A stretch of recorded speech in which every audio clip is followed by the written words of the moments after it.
It's the invasion of the calcified people. They're coming. Look, look, here they are. They're on their way. It's the calcified people. Oh, don't worry. They can't catch up to you. They're moving much too slowly. Unless you also are a calcified person. Welcome. I'm Dr. Lisa Ann Homick from Homick Advanced Chiropractic. And this is Brain Snob, episode 18, Invasion of the Calcified People. Everyone should be a brain snob. Being a brain snob is not an insult. It is a high compliment, meaning you know how the brain works, so you can really harness your brain for amazing experiences. Because your brain makes your body, you make your life. So let's see how different health concerns translate to brain care with the BFA protocol. Brain first always. It's the master system, so of course start at the top. Why am I talking about calcified people? How do you know if you're a calcified person? Well, if you're walking slowly, you don't have flexibility, you don't have that grace with your movements, you're having trouble getting in and out of your car, and you don't want to bend, and you're avoiding activity, you are a calcified person. What we're really concerned about is calcium being deposited in the wrong places in the body. Calcium belongs in the bones. Calcium should be in just the right amounts in the bloodstream for cellular activity.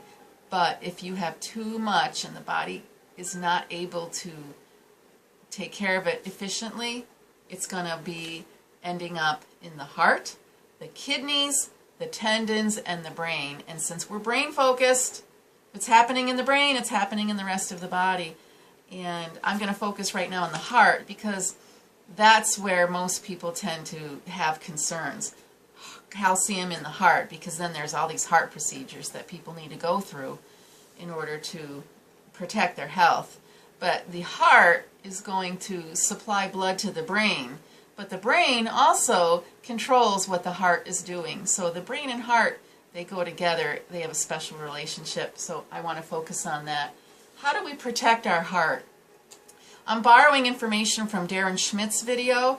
He asks us to share the information and forward his videos. So look him up. He's from the Nutritional Center of Ann Arbor, and he has great information on the internet. He was talking about nanoparticles, how they feed on LDL cholesterol, and that's how the calcium is formed.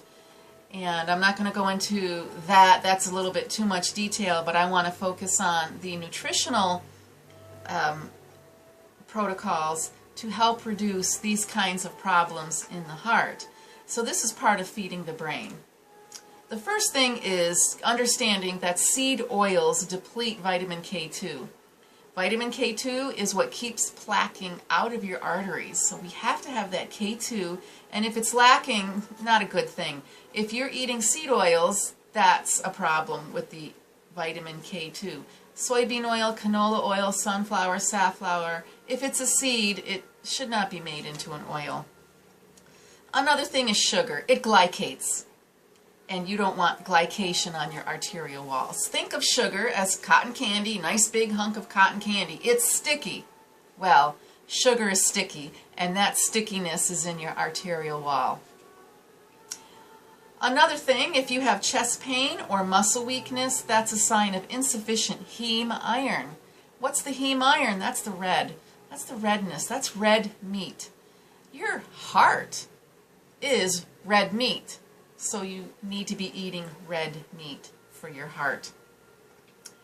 If you have structural weakness of the arteries, we don't want that. But structural weakness comes from protein insufficiency. Protein rebuilds you. You want a new body, you need protein. That's the new you, protein. We need adequate protein, we need appropriate protein, and we also need a healthy digestive system so we can break down that protein so it gets delivered to the rest of the body. And then there are 4 blood clotting factors, and if they're high, you're at risk of blood clots. And the 4 things are lipoprotein A, homocysteine, fibrinogen, and C-reactive protein. If they're too high, then there's a risk happening with blood clotting. If we are in ketosis, that helps reduce and alleviate some of this problem. Ketosis will work for lipoprotein A, fibrinogen, and C-reactive protein.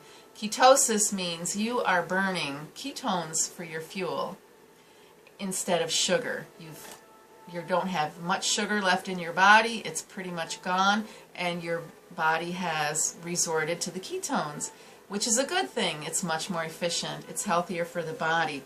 So I talk about that as part of the BFA protocol, the part of feeding your brain, and I can get into more detail with that at your next visit.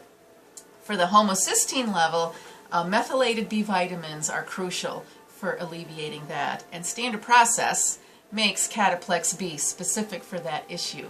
So Standard Process has a product all ready to go that will help, and it's a good addition to your supplement protocol.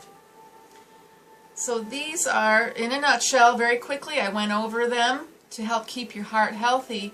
We don't want to turn into calcified people. We want to be moving freely, gracefully, with ease. We need to be enjoying ourselves. We don't need to slow down. The sign of slowing down means you don't have adequate movement.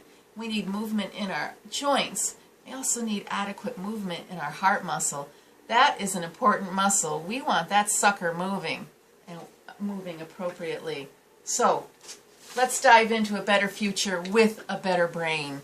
Learn how to move, feed, and talk to your brain. How do we do that? We visit the office. You read my blog. It's called createpurpose.com. Watch the orientation video. Start a conversation in the comments section. Hit that subscribe button and hit the bell for notifications. Look for the next episode of Brain Snob. I want you to become a brain snob so you can become a positive ripple effect in your community. Thanks for watching.